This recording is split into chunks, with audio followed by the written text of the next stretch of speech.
And anyway, when you say agama, then there is a prayoga also for that, how to conduct that. Agama would just say that on Shivaratri, every hour there should be an Abhisheka and a Mahapuja. Most probably, I'm just giving a small example. Most probably that's all you find in there. So then the temples are different sizes, and the temples are also different pradishtas. Like there is Brahma Pradishta done by Brahma, then there are Rishi Pradishtas done by the Sapta Rishis, one of them. Then there are other Mahaniyas coming from the Maharloka, their Pradishtas are there. Then the Devata Pradishta is there. Then there is special people like Parasurama Pradishta. Many Shiva temples in Kerala are Parasurama Pradishta. Then there is Devi Pradishta. She worshipped the Shivalinga, like Tiruvanikaval in Srirangam. She worshipped him in the form of the Kaveri water. She made a linga and worshipped. So they say there are different Pradishas, or a great king, or a king who was ordered by Lord Shiva, like that Tanjore Brihadishwara temple. King was actually going to go on a big expedition conquering other countries. He did one and came back. Then Lord Shiva came in his dream, why don't you conquer the whole world? And then he said, how would I be able to do that? And he said, you make a temple for me. If you make a temple for me, then you have made a house for me. So then I am living in your house. So then you have conquered the whole world. So then he started building. The rest of his life was spent on building that temple. That temple which has a big stone on the top. And then till that time the main four Nayanmars books, Tevaram and Tiruvasakam,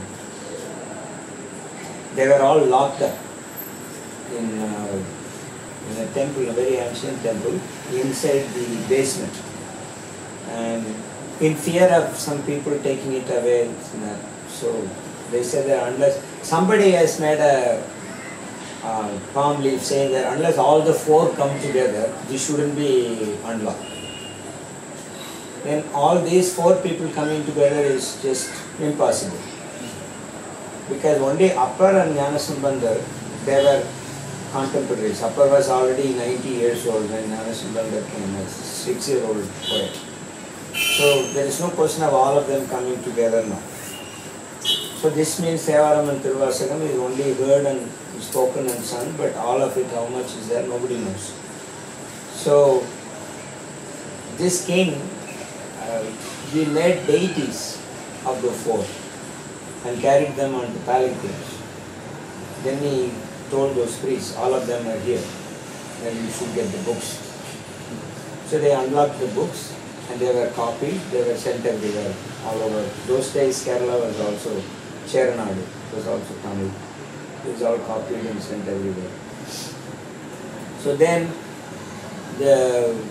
after the Kumbhabhishekam was over, Lord Shiva was pleased, and then he came to Stapati in his dream and told him, you have to make one shilpa like this in the temple, which is Shiva and Parvati sitting there, and the king is under the feet of Lord Shiva, and Shiva is tying a parivatam, a cloth on his head. Like when somebody does a service to the temple, they do a sammanam like that. You have to make a sculpture like that. So the Shilpi went and asked the king's permission to do that. The king said, well, that's a great honor for me, then you should do it.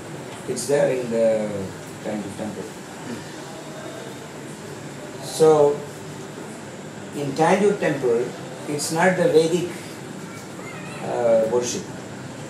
It's the agama worship, Tamil agama worship.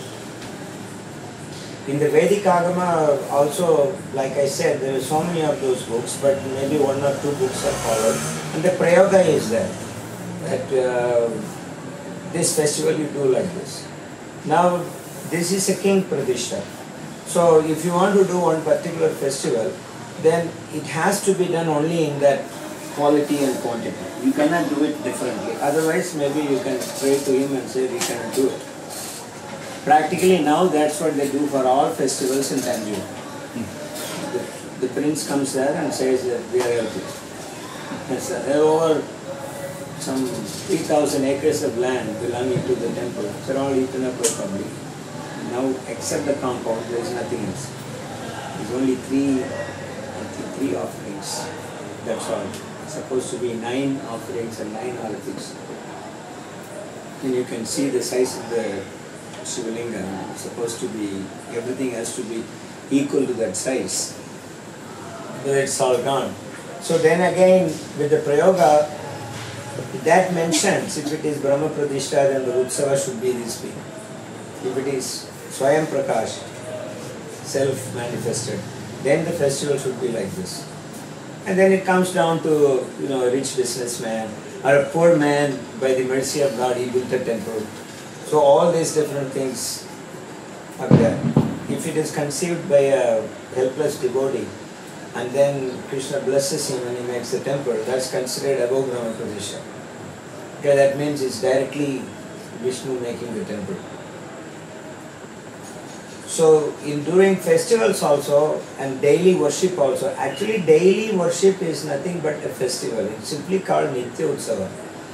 There is Nitya and Naimitika. Naimitika means according to certain timings and tithis and stars, and that is Naimitika. And Nitya means every day. So in huge temples, large temples, which have sufficient maintenance, 64 offerings are done every day. 64 upacharas, offering means here upacharas. And to make certain upachara, there are so many other things go with them. If, for example, if you want to offer an incense, some good smelling fragrance, you never offer it without a flower. So they are all things that go together. Like if you want to take the deity to a boat festival, first you have to bathe him with rose water. Because the boat festival always comes at the end of the summer. So you have to first decorate him with chandan every day. That goes all over a month. And then bathe him fully in rose water. And then take him to the boat. And then go around in the water. Then make him stand in the middle of the mandap. And there you bathe him. And then you offer him foodstuff which is suitable for change of the season, which is rainy season coming. And then you bring him. By the time you bring him, you just pour down. There's no question. It happens in Puri every year. Also the Ratha, before it reaches Gundicha, there is rain. So here also in Mariamman temples, at the end of summer, they put those 3 woods together like this, like the old African style thing. The Mukumbu is called. And they put a clay pot upside down and put haldi, turmeric powder, and they put salt.